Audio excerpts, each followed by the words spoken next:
Welcome to your Aligned as Fuck Life podcast, hosted by your girl, Shalvika. I am a life transformation coach, a wife, a cat mom, pure generator, Enneagram 3, Pisces sign, and helping you build an aligned as fuck life is my jam. Out in this world, we believe that there are no set rules for building a life, career, and business. That we are all unique and we should be able to embrace our uniqueness in everything we do while shedding all the rules or bullshit rules one at a time. We will talk all things mindset, manifestation, healing, energetics, rituals, success, and so much more. I believe that I can have it all and you can too. Ready for an episode that will take you one step closer to your aligned as fuck life? Let's get started. Hello, you lovely people, and welcome to another episode of your Aligned as Fuck Life with Shalvika.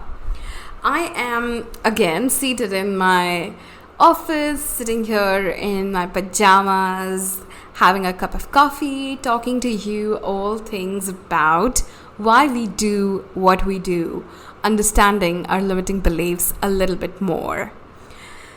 The reason why I decided to talk about this in my second episode is because a lot of us do understand that how we think about things, how we look at things, how we think about ourselves, what kind of boundaries we set with ourselves, all of these factors play a really big role in the kind of results you get, in the kind of life you lead, the success you have, whether you actually go after what you really want or not is all driven by these factors. And that is why I feel it is so bloody important for each and every one of us to just understand what our beliefs are, what our limiting beliefs are, and also understand where they come from, because unless you know what it is that they are coming from, where it is that they're coming from, and what impact that they are having on your life, on your day-to-day life today,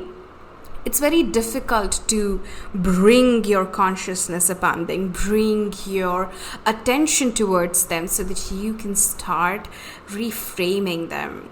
And of course, that is something we will dive into very soon, but today we are just going to understand why we do what we do in terms of our limiting beliefs and the beliefs that just hold us back. All right, so I have my set of notes here, so I'm gonna dive right into it. So before we actually go into what are limiting beliefs, I want to take a little bit of time and talk about what our beliefs really are, right? So in NLP terms, NLP is neuro-linguistic programming. In NLP terms, your beliefs are actually denoted as mental maps, right? So basically they are a map of how you view the world. Your beliefs are a representation, like a map is the representation of the world. Your beliefs are a representation of the world around you, right? And why is this important? Why is knowing that beliefs are a representation of the world around you is important? Is because that tells you that your beliefs are just that. They are a representation. They are not the reality, in the same way that a map is not the territory. So let me simplify. Say I have a world map right next to me. I want you to picture that. I have a world map right next to me, and I'm like moving my fingers all over the world map, and I land on Germany. My finger lands on Germany, right? Now, in the world map, that spot, that particular space is taken by this country called Germany. However, that Germany that my finger is pointing at is just a representation of the actual terrain, of the actual nation that is huge and ginormous and has different terrains and forests and rivers and everything in it. It's just a representation of that. So the map is not really a territory. So when I point at a map and say this is Germany, I don't really mean this is Germany. What I mean is this small piece of paper is representing this country called Germany, this terrain called Germany. That's exactly what your beliefs are. They are a map, and it's very important to understand and accept that the map is not the territory. So your beliefs are not your reality. They are an abstraction of reality. They are a representation of reality. And they're very essential, to be honest. They're very essential so that we can make sense of the world around us. Our belief systems are really, really important. They play a crucial role in us predicting a complex world. Now, let me give you an example. Say you are with a 6-year-old kid and you want to cross the road. What you're going to do when you're crossing the road and you're trying to teach the kid with you to cross the road, you're going to tell her that, anytime you want to cross a road, you've got to be careful. Well, because there's a lot of traffic on this road and you've got to make sure that there's no oncoming cars that are driving towards you, especially if you live in a crazy country like India, right? Like, I know, like talking back to Germany, I know cars just love to stop to let pedestrians pass, but that's not true in a lot of the countries in the world. So, when you're teaching her how to cross a road, what you're going to tell her is roads are dangerous to cross without paying attention. So you have to be very focused when you cross the road. You have to make sure there's no oncoming car. You have to look on your right, look on your left, ensure that there's nothing that can crash into you, and then cross the road. What you are essentially doing is you are passing on to that kid a belief that you have to be cautious while crossing the road. And this is a belief that's extremely crucial in that little girl's life because, accidents can happen. Crossing a road can lead to crazy accidents, which you really don't want that kid to face in her future. So you are instilling a belief in her world that is actually going to help her survive, that is actually going to help her not be in an accident and get, hit by a car, right? So this is an example of why beliefs are essential. Beliefs help us make sense of the world around us. Beliefs actually teach us how to be human in our today's sense of the world, like this modern world sense of the term, right? So I've got to, make sure that I clean my dog's poop when I walk him down the street. That belief is essential because I know that if I don't do that, it's going to inconvenience the hundreds of other people who live on the same street as me. So beliefs are a very, very important part of our upbringing. But like anything in life, beliefs also have a flip side. So what ends up happening a lot of times is you knowingly, unknowingly end up passing on beliefs to children that may be detrimental to their growth, that may be detrimental to them actually finding their most authentic voice. And then those kids grow up and become adults like us, like you and me. And we still hold on to those belief systems. And that is what we are going to talk about today. It's those belief systems that actually hold us back that we are going to talk about today. And of course, those beliefs are called limiting beliefs. And they are any beliefs that limit you, like the word says, in any way in your life. Now, let me give you an example. I grew up an only child in the 90s in India. And one of the things that I remember doing as soon as I turned probably 6 or 7 years old was having a key around a chain in my neck, like a gold chain around my neck, and I would come back from school and I would actually unlock the front door, and I would be alone at home from afternoon 2 p.m. to maybe around 6 p.m. when my mom got back home, right? And this was, again, this exercise happened because, well, my parents wanted to keep me safe, ensure that I get home and I can eat home cooked food and blah blah blah. But one of the things that ended up happening was they told me not to open the door for any stranger, like you would do with any kid, right? You would tell that to any kid, that don't open doors for strangers. That's a very natural instinct for a parent. It's a very protective instinct for a parent.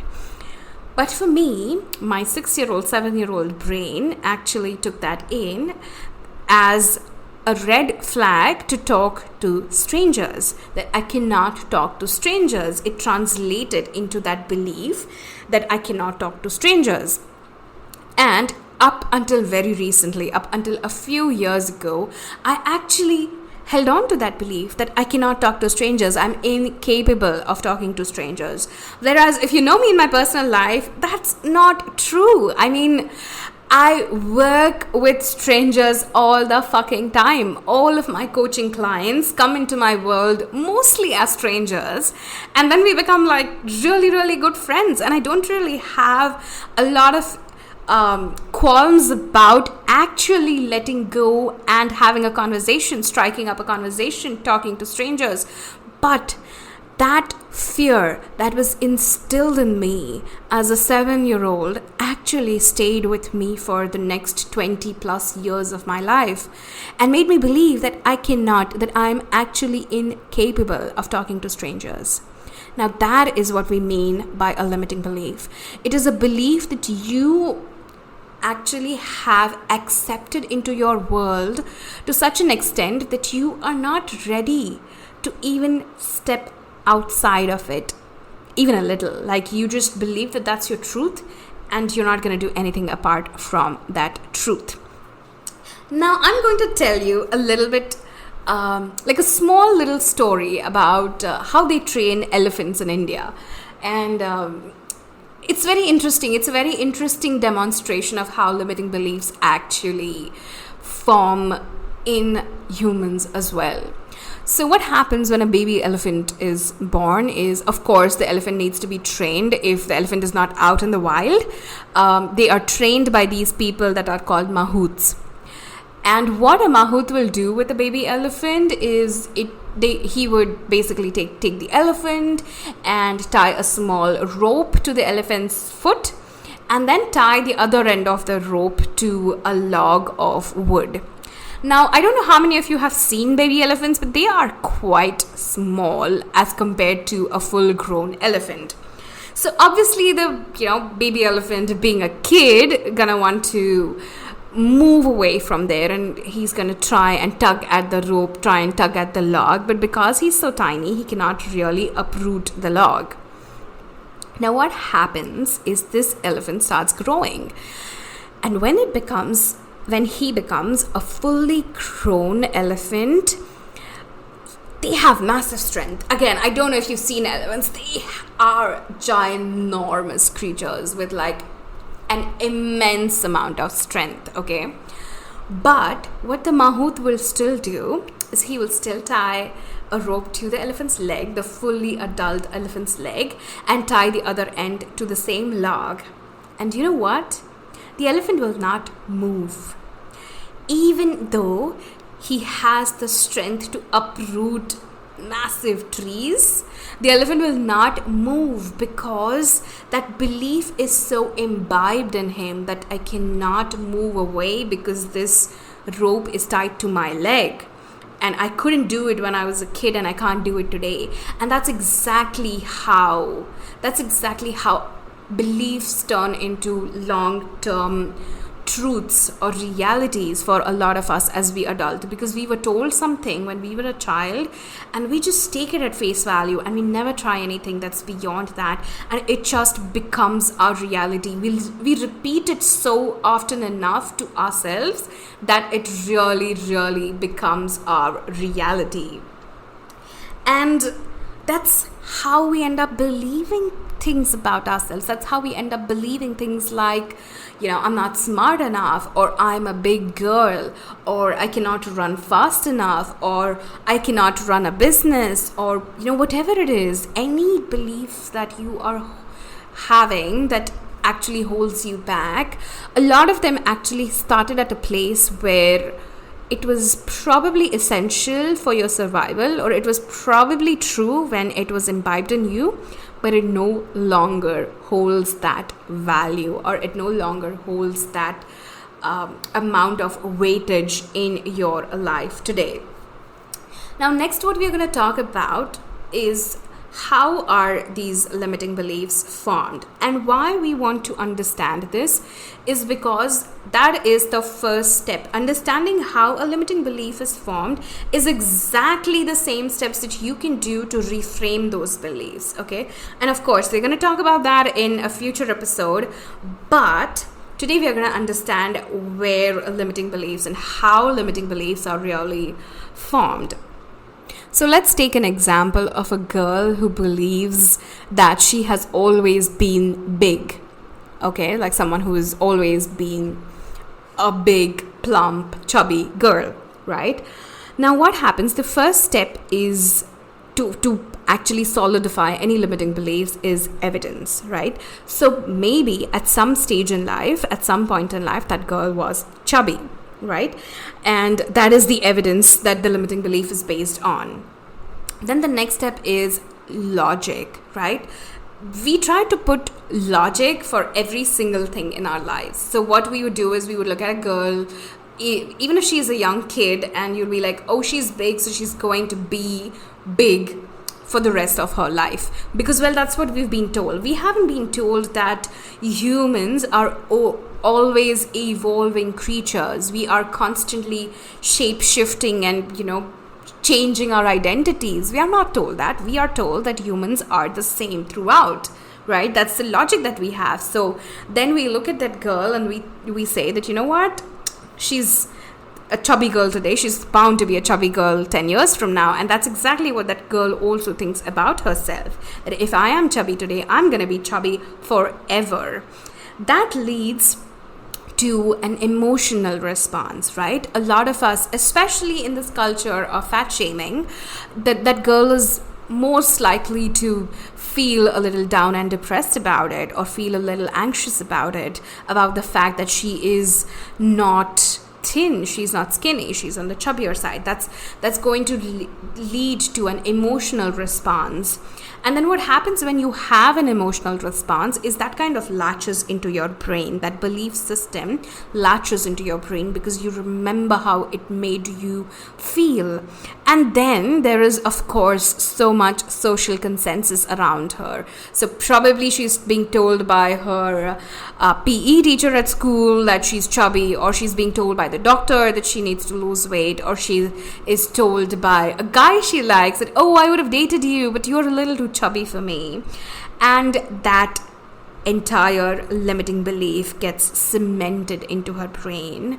And even though 20 years later she's probably, a nice, athletic, fit female, she is still going to think that I am big. She is still going to believe, she's still going to be holding on to that belief system that I am a big girl.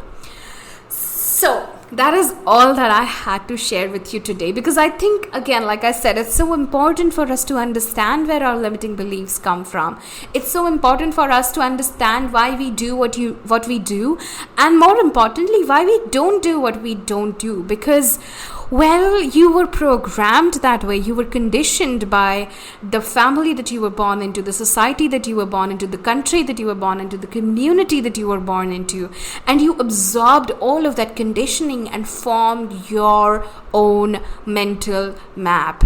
And the last thing that I want to leave you on, the last thought that I want to leave you on, and I really want you to think about, is this: your map is not the territory, which means your beliefs are not the reality, which means you can draw a new map, which means you can actually redraw whatever abstractions of reality that you want to draw. And of course, we will talk about that in subsequent episodes. I am so excited to have you here, and I am so glad that you are a part of this beautiful journey to build your aligned as fuck life. Alright, ciao! Thank you so much for tuning in today's episode. If you absolutely loved what you heard today, be sure to share it with me by leaving a review on iTunes so that I can keep the good stuff coming.